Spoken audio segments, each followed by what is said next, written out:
And that argument has been made clearly, and the audience has to decide which to them seems more of a faith, which leads me to the next question, a faith where you would want to raise your family in a country based on those values. So in America, when you look at the statistics, you'll see 20,000 Christians have converted to Muslim, right?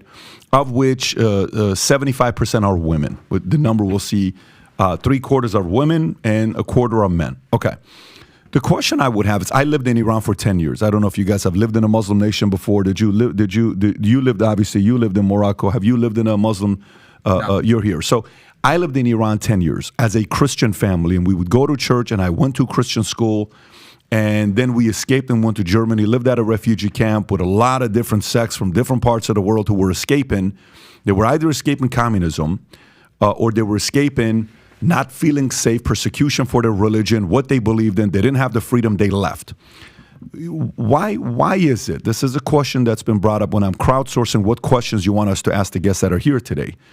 If it's purely statistical, why are more Muslims moving to Christian nations and not Christian nations moving to Muslim nations? Why do you think that is? It's economics, pure economics. If you look at Christians that move to Saudi and the Gulf, there's a huge influx of Christians from the Philippines, from Africa, from Eastern Europe that flock to the Gulf countries, Muslim countries. Why? Because of GDP, because of the economy.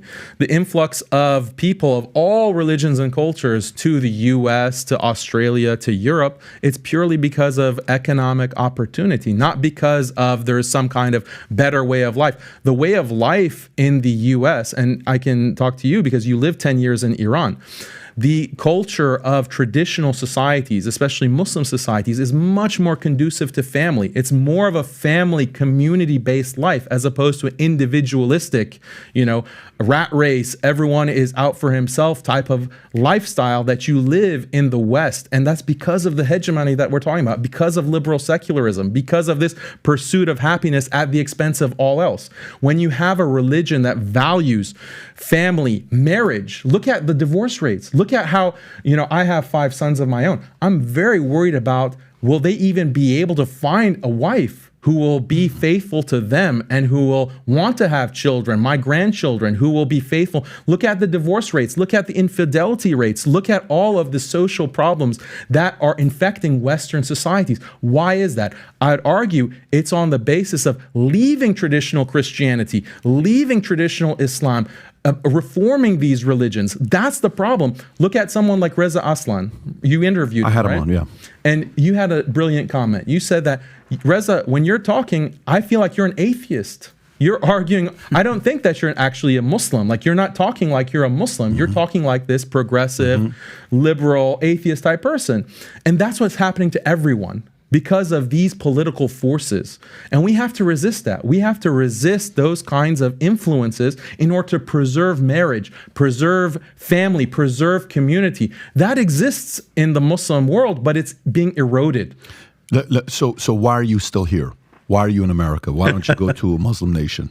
I would like to do that, but the thing is that the West has declared war on every traditional society. If you don't implement Western-style liberal human rights, quote unquote, like you don't legalize homosexuality, you don't legalize transgender, you don't legalize feminism, all these things that are destroying marriage and family, we're going to bomb you. We're going to sanction you. We're going to starve your people. It's not safe for Muslims to be in Muslim countries. It's not safe for traditional Christians. Traditional Christians quoting the Bible within Europe are being put in prison for quoting the Bible. They'll literally quote a verse from Leviticus, or they'll talk about Sodom and Gomorrah. They're put in prison. This is a war on all traditional religions. And there's not a safe place for a traditional religious person in the world today because of this dominant global power.